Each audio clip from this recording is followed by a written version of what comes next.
క్రీస్తునందు మీకు శుభోదయం. క్రైస్తవ్యాన్ని లేక క్రైస్తవ జీవితాన్ని చాలా సింపుల్గా తేల్చేశాడు పౌలు. మహాభక్తుడు, దేవునికి దేవుని కుమారుడైన యేసుక్రీస్తుకి నమ్మకంగా బ్రతికినవాడు. తన మాటల్లో మనం చూసినప్పుడు గలతీయులకు రాసిన పత్రిక 2వ అధ్యాయము 20వ వచనం, నేను క్రీస్తుతో కూడా సిలువ వేయబడి ఉన్నాను, ఇకను జీవించువాడను నేను కాను, క్రీస్తే నా యందు జీవించుచున్నాడు. నేనిప్పుడు శరీరమందు జీవించుచున్న జీవితము నన్ను ప్రేమించి నా కొరకు తన్ను తాను అప్పగించుకున్న దేవుని కుమారు యందలి విశ్వాసం వల్ల జీవించుచున్నాను. పౌలు ఈలాగు జీవించుండకపోతే అసలు ఈ వచనమే మనకు ఉండేది కాదేమో. ఈ వచనంలోని ప్రతి భాగము గొప్ప అర్థాన్ని కలిగి ఉంది. ఒక వ్యక్తి ఇలాగ జీవించినప్పుడు వేరొక వ్యక్తి కూడా ఇలా జీవించడానికి అవకాశం ఉందని అర్థమవుతుంది. అలాంటప్పుడు క్రీస్తుని నమ్ముకున్న వారందరూ కూడా ఇలాగ జీవించడానికి అవకాశం ఉందని కూడా మనకి అర్థమవుతుంది.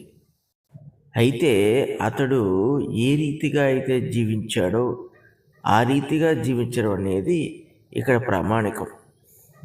క్రీస్తు కొరకు జీవించడానికి వేరు వేరు స్థాయిలు ఉంటాయి. అందరూ ఒకే స్థాయిలో అంటే ఒకే లెవెల్లో జీవించరు. పౌలు యొక్క స్థాయి చాలా ఉన్నతమైంది. ఆ స్థాయిలో ఇంకెవరైనా జీవించొచ్చా అంటే ఒక వ్యక్తిగా జీవించొచ్చు అని అతను నిరూపించాడు. అందరూ అతనిలాగా జీవించలేకపోవచ్చు. కొంతమందికి పౌలు జీవించిన స్థాయికి చేరే ఆ అవకాశము వాళ్ళ జీవితంలో వాళ్ళు కల్పించుకోకపోవచ్చు. మరికొందరు మరి సాధారణమైన క్రైస్తవ్యాన్ని జీవిస్తూ ఉండొచ్చు. కానీ క్రీస్తు కొరకు పౌలు జీవించిన ఉన్నత స్థాయిలో జీవించడం అనేది దేవుణ్ణి ఉన్నతముగా కనపరిచి క్రీస్తుని ఉన్నతముగా లోకానికి తెలియచేయడము అనే సంగతి మట్టుకు బయలుపరచబడుతుంది. యేసుక్రీస్తు ప్రభు కొరకు జీవించడం అనేది ఎలా ప్రారంభమవుతుంది, ఎలా ప్రారంభించాలనేది పౌలు ఇక్కడ చెప్పుచున్నాడు. మొట్టమొదటిగా అంటున్నాడు, నేను క్రీస్తుతో కూడా సిలువ వేయబడి ఉన్నాను. ఇది ఎంత ప్రాముఖ్యమో చూడండి. ఒకడు క్రీస్తు వలె జీవించాలన్నా అంటే ఆయన మనస్సు కలిగి జీవించాలంటే వాడు తన శరీరమును ఈ లోకం విషయంలో త్యజించిన వాడై ఉండాలి. ఇది వినటానికి చేయటానికి చాలా కష్టంగా ఉండే సంగతే. శరీరములో మనుషులు అలవాటు పడిన విధానములను అన్నిటినీ విడిచి క్రీస్తు వలె, క్రీస్తును అనుసరించిన పౌలు వలె జీవించడం అనేది మామూలు సంగతి కాదు. అయితే దీనివల్ల గొప్ప లాభం ఉంది. అంటున్నాడు, ఇకను జీవించువాడు నేను కాను, క్రీస్తే నా యందు జీవించున్నాడు. ఇది అత్యంత విలువైన సంగతి. ఈ స్థాయికి క్రైస్తవులు రాకపోవడము బాధాకరమే. ఎందుకంటే క్రైస్తవులైన తర్వాత మనలో జీవించుచున్నవాడు క్రీస్తు కాకపోతే మనము మన ఇష్టానుసారంగా జీవించడానికే అవకాశం ఉంటుంది. మన ఆలోచనల చొప్పున జీవించడానికే అవకాశం ఉంటుంది. మనముగానే మార్గములు వేసుకుంటూ ఉంటాం. ఒకవేళ సేవ చేయుచున్నప్పటికీ, క్రైస్తవులుగా జీవిస్తున్నప్పటికీ కూడా క్రీస్తు మాత్రమే మనలో జీవించినప్పుడు దేవుని ఆలోచనలు మనలో ఆవిర్భవించవు, మనలో అవి కొనసాగవు, మనలో అవి పని చేయవు. మరి తన యందు జీవించువాడు క్రీస్తే అని పౌలు చెప్తున్నప్పుడు దానికి బలమైన కారణాన్ని కూడా అతను కలిగి ఉన్నాడు. ఆ కారణమే వివరించుచున్నాడు. నేనిప్పుడు శరీరమందు జీవించున్న జీవితము నన్ను ప్రేమించి నా కొరకు తన్ను తాను అప్పగించుకున్న దేవుని కుమారుని యందలి విశ్వాసం వల్ల జీవించున్నానంటే తను తన జీవితాన్ని యేసుక్రీస్తు ప్రభువుకి పూర్తిగా అప్పగించేసుకోవచ్చు అనే విశ్వాసానికి అతను చేరిపోయాడు. అతడు ఎంత గొప్ప విశ్వాసమును సంపాదించుకున్నాడంటే, నేను ఇక మీదట జీవించాల్సిన అవసరం లేదు, నాలో నేను క్రీస్తుని కలిగి ఉంటే ఆయన నన్ను జీవింపజేస్తాడు, నా విషయంలో నేను చింతించాల్సిన అవసరం లేదు, నా చింత యావత్తు యేసు ప్రభు చూసుకుంటాడు, నా విషయంలో నేను ఆశపడని అవసరం లేదు, దానికి యేసు ప్రభు ఉన్నాడు.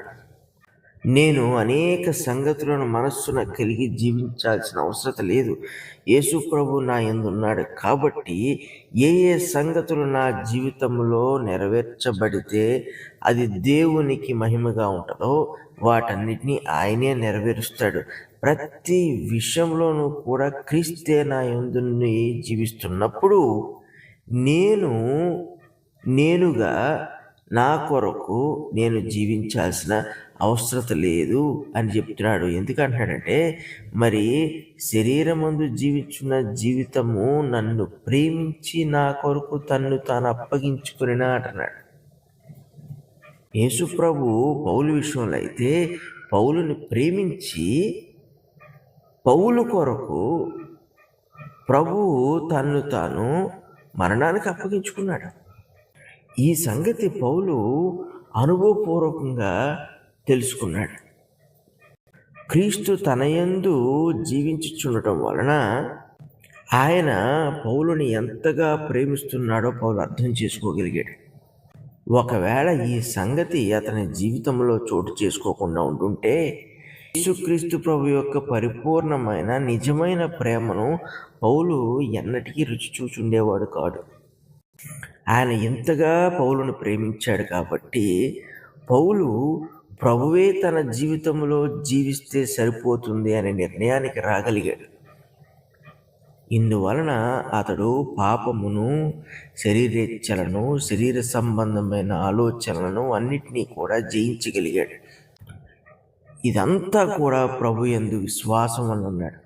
ఇది చాలా ముఖ్యం. ఇంక మరి దేని వల్ల చెప్పట్లేదు, క్రియల వల్ల అస్సలు చెప్పట్లేదు. కేవలము యేసుక్రీస్తునందు ఉంచిన విశ్వాసము వలన మాత్రమే అనే సంగతిని స్పష్టంగా ఇక్కడ తెలియజేయుచున్నాడు. అయితే ఇదంతా కూడా అతని జీవితంలో సంభవించిన సంగతి. మరి మన జీవితాల్లో కూడా ఇలాగే సంభవించుచున్న ఎడల మనము దేవుని బిడ్డలుగా, దేవుని కోరినట్లుగా, దేవుని చేత ఎన్నిక చేయబడిన వారముగా ఉన్నామన్న సంగతిని బట్టి మనము సంతోషముతోనూ ధైర్యంతోనూ ఉండవచ్చు. అందుకే పౌలు తన జీవితంలో అన్ని సమయములలో సంతృప్తిగా జీవించగలిగాడు. దేవుడు అతన్ని విడిచిపెట్టినట్టుగా ఎక్కడా మనం చూడము. దేవుడు కోరిన జీవితము మనము క్రీస్తుతో కూడా సిలువ వేయబడినప్పుడు మొదలైతే దాని కొనసాగింపు క్రీస్తు మనలో జీవించుట వలన అవుతుంది. పరిశుద్ధుడగు తండ్రి, కృపగల దేవ, మీకు స్తుతులు స్తోత్రాలు నాయన. ఇలాంటి భయభక్తులు కలిగిన జీవితాన్ని మా అందరికీ ప్రసాదించండి నాయన. ఇదిగో మరి మేము ఏ రీతిగా జీవితాన్ని నీ కొరకు ప్రారంభిస్తే నీకు నీ కుమారునికి అది అనుకూలముగా ఉంటుందో అటువంటి ప్రారంభమును మాకు దయచేయండి. ఆ ప్రారంభము ఉన్నవారికి నాయన మరి క్రీస్తు వలనైనా కొనసాగింపును అనుగ్రహించండి. ఆ కొనసాగింపు ఉన్నవారు అందరికీ కూడా నీ మహిమను, నీ కటాక్షమును అనుగ్రహించండి.